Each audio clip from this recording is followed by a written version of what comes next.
Celtics beat the Nuggets on Sunday, 110-103. Do you have any belief in Denver as a serious final start? I had them fourth on my power rankings. They've since dropped some games. Some more concern with them recently as their strength of opponent has heightened. What do you think about Denver's finals chances, Jared? I mean, they're good. Like OKC has just been pretty flawless this year, and they're kind of getting everybody back, and they just seem insurmountable. But, in that game, Jokic tweaked his ankle or something at the very beginning, and he downplayed it and joked that he's been limping for 14 years, so it's nothing new for him. But he wasn't quite himself in that game. But we're seeing Jamal Murray is certainly back to pretty much being the offensive force that we're used to him being. Christian Brown has given them enough. I think their defense, I don't know about the OKC matchup, but I think overall, their defensive rotations are looking good enough, especially if they have Aaron Gordon fully back, that their scheme, I think, will work in the postseason. So I don't look at Denver as it's not like the Boston-Cleveland situation where it's a real coin toss here. Like OKC is the favorite. And who the hell knows with the Lakers now? If the Lakers keep defending this way, certainly you got to give them that plausibility like Denver. But the Nuggets are positioning themselves well now with their execution that if they're fully healthy, you shouldn't write them off as a contender, even if you're not writing them on as a contender. I think with Denver, Aaron Gordon, obviously he misses that game on Sunday. You have Christian Brown playing 47 minutes in the game. I know Zeke Naji had 4 fouls, and it wasn't his best game recently, but only 8 minutes for Zeke Naji, who's been great so far. Jalen Pickett, only 8 minutes. Really good in those 8 minutes. He's had great spurts. Michael Malone confuses me because Malone has these stretches where he's empowering some of these young guys and playing them for minutes. And then we see DeAndre Jordan out there. It's just strange to me how Malone has these rotations where guys perform well. Friday against Detroit, we see Zeke Naji out there for heavier minutes. We see him starting in that game. He's been excellent so far. We see minutes with some of these young guys, Jalen Pickett in that game too. And then you just don't play him.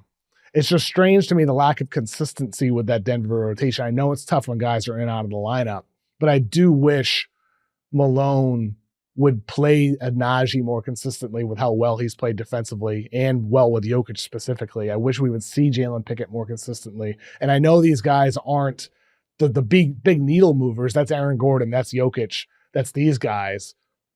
But I think it's important to have those weapons out there, especially when we see teams are beginning to just sag off of Russ completely. He's getting playoff treatment, and he's launching some shots that he shouldn't take.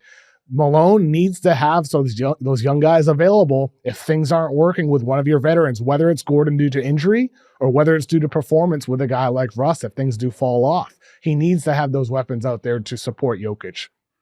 Yeah, in that game against Boston, I think that like Jordan, for instance, was in there to deal with Keita because Keita was having a good game, and they wanted to try. You don't need DeAndre Jordan. We don't need to see DeAndre. You need to deal with Keita.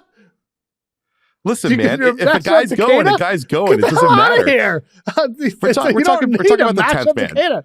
We're talking about the 10th man here. Let's not lose the plot. The plot here is a Russell Westbrook open threes. And the Celtics were blowing him kisses when he was wide open in the corner. And the problem here is, and I can't believe it, I'm saying this, I have really loved watching Russell Westbrook play for this team this year. And I have not.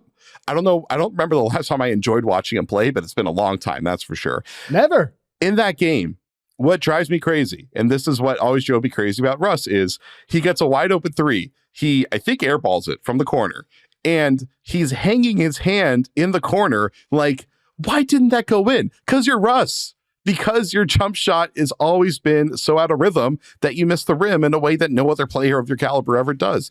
And so because of that, he's not getting back in transition defense. He's frustrated. He's confused. He's not locked in. And like, Russ has just got to see these wide open threes as I'm either driving in and taking a baseline floater from 15, or I'm driving in and I'm trying to draw a ton of contact and try to kick it out. Like, he can't be taking these gifts that they're giving him, and then if he misses it, look like he's surprised. Like, bro, you know what's going on. You know you can't shoot. I think he knows. I would hope he knows, but there's no evidence to suggest that he does know. And at some point, Russ, I hopefully will have the self-awareness to look at this and be like, they want me so badly to take the shot. I know that I miss the shot all the time. Maybe I shouldn't take this shot. Maybe I should live with the idea, because coaches are always like, we got to give him 100% confidence. We believe in him. At this point of his life, like, just get over it and just make a play that gives you a higher chance of succeeding and keeps the offense flowing and doesn't make the defense feel like they have something figured out. And this stuff happens in the playoffs. The Nuggets are not going to win. They're not going to win if this keeps happening in the playoffs. And it's really on Russ to make that decision, to recognize I'm not going to hit the shot most of the time. There's something else I can do here. I mean, it's a concern. Like I said, I had them at 4 on my championship power rankings. Since then, we've seen the Lakers, double, triple Jokic, helping off of non-shooters, fronting Jokic. We've seen the Bucks with Giannis at not 100%. Giannis, I think, is like 85% right now, completely shred their defense. And then we see the Celtics without 2 of their starters beat them on Sunday. Those are some tough losses for the Nuggets in the last two weeks now. So with Denver, I still think they're a championship contender, but not of a top 1 or top 2 tier. But, it's too bad. I still think they have a chance, but they need to figure out those rotations. Jared, thanks for joining me today, man. I appreciate it. It's always fun to be with you.